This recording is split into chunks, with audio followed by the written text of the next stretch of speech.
Et shalom, bonjour à tous. Voici la lecture du jour qui se fait dans Luc chapitre 15, versets 1 à 32.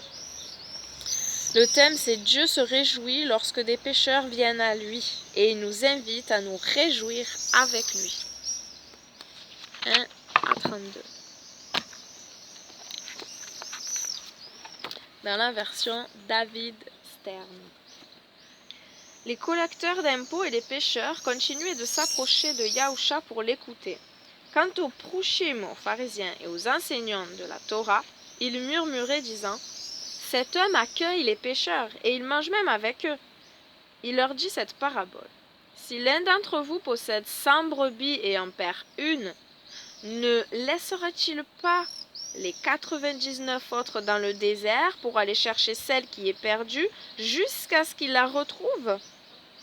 Quand il l'a retrouvée tout joyeux, il la hisse sur ses épaules, et quand il arrive chez lui, il appelle ses amis et ses voisins et leur dit « Venez faire la fête avec moi, car j'ai retrouvé ma brebis qui était perdue. » Je vous le dis, il y aura plus de joie dans le ciel pour un seul pécheur qui revient à Dieu en se détournant du péché, que pour 99 justes qui n'ont pas besoin de se repentir. Voici un autre exemple. Quelle femme, si elle possède 10 drachmes et vient à perdre une de ses pièces de valeur, n'allumera pas une lampe, ne balayera pas sa maison et ne cherchera pas partout jusqu'à ce qu'elle l'ait retrouvée? Et quand elle l'a retrouvée, elle appelle ses amis et ses voisins et leur dit « Venez célébrer avec moi car j'ai retrouvé le drachme, ou le drachme, je ne sais pas comment on lit, que j'avais perdu. » De même, je vous le dis, il y a de la joie parmi les anges de Dieu pour un seul pécheur qui se repent. Yahusha dit encore, un homme avait 2 fils. Le plus jeune dit au père, « Père, donne-moi la part du domaine qui doit me revenir. » Alors le père partagea la propriété entre les 2 fils. Dès qu'il eut rassemblé des fonds suffisants, le plus jeune fils partit de chez lui pour un pays éloigné.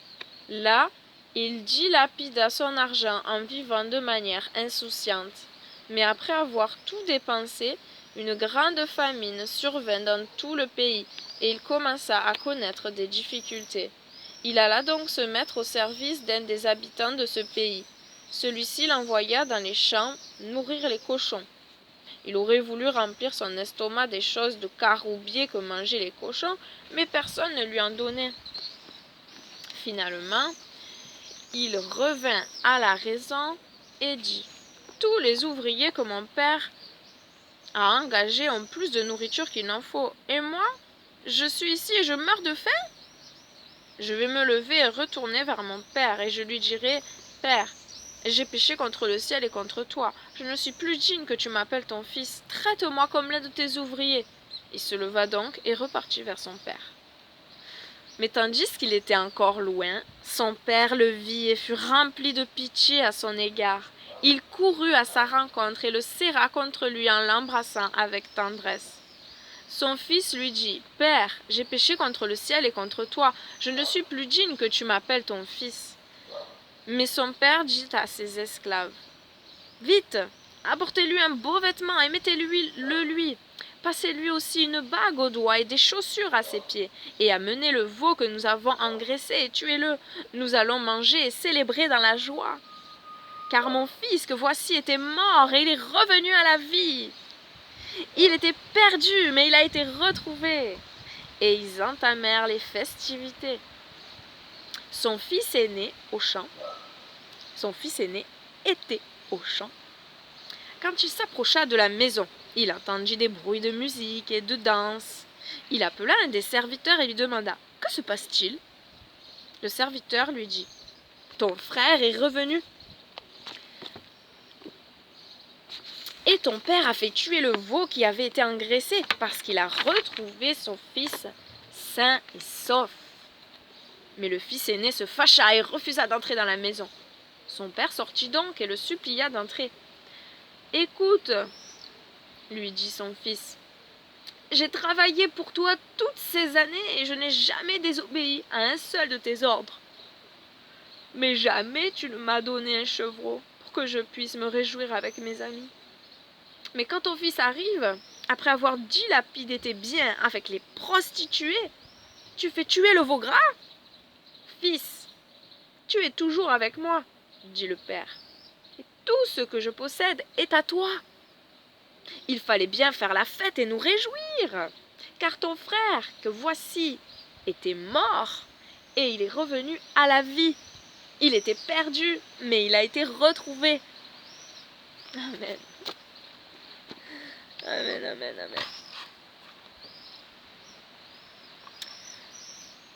Est-ce que je me réjouis lorsque je vois la grâce salvatrice de Dieu dans la vie des autres?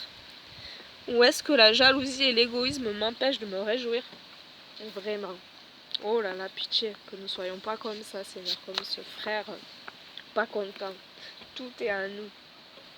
Et peu importe le mal que les gens ils ont fait, gloire, gloire, gloire à toi s'ils se repentent et viennent dans tes bras d'amour.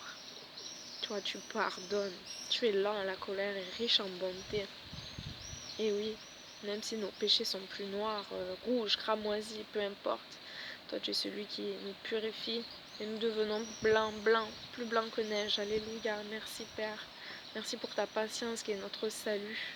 Aide-nous, nous aussi, à être patients avec toutes ces personnes qui aujourd'hui te délaissent, aujourd'hui font qu'à leur tête, veulent vivre leur vie de péché sans toi. Seigneur, nous aussi nous avons été comme ça, qu'on se rappelle toujours d'où est-ce qu'on vient. Merci d'avoir été patient envers nous et merci d'être patient encore envers eux. Merci encore pour ce temps de grâce parce que tant que tu n'es pas revenu, eh bien oui, il y a possibilité qu'ils se tournent vers toi. Merci, merci d'attirer des âmes à toi, Seigneur. Et je prie pour tous les parents qui voient leurs enfants. Mais c'est vrai que c'est ça qui fait le plus mal quand tu es parent et que tu élèves un enfant dans les choses de Dieu et qui choisit de faire le mal et choisit voilà, de ne pas suivre la bonne voie. C'est vrai que il n'y a pas pire pour un parent. Viens réconforter les cœurs des parents, Seigneur. Viens et redonne toujours de l'espoir et la persévérance dans la prière. Parce que toi, tout est possible. Tu es le Dieu des miracles. Merci Seigneur. Oui, ta parole dit bien que les prostituées nous devanceront dans le royaume de Dieu parce qu'elles auront connu une réelle repentance, hein, bien sûr, pas pour celle qui continue, qui persévère dans son péché. Voilà, merci Seigneur. Merci, merci d'attirer à toi. Gloire à toi qui est juste, qui est bon, qui est bon, qui est bon. Comme dans la parabole du maître, du grand maître qui donne du travail à tout le monde. Il dit pourtant tant d'argent, tiens, pour cette journée, tu as ça. Il y en a qui viennent dès le début, qui travaillent, c'était prévu la veille.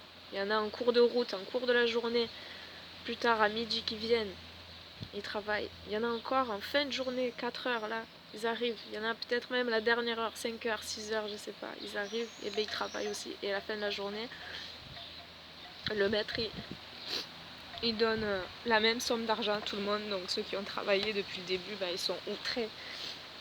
Et ça, c'est la parabole pour montrer l'exemple, la comparaison entre le père et ce patron. Voilà.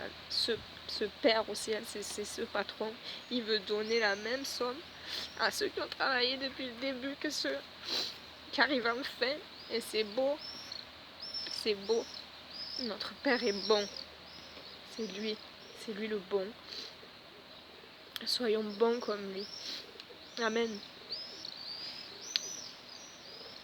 Bonne journée.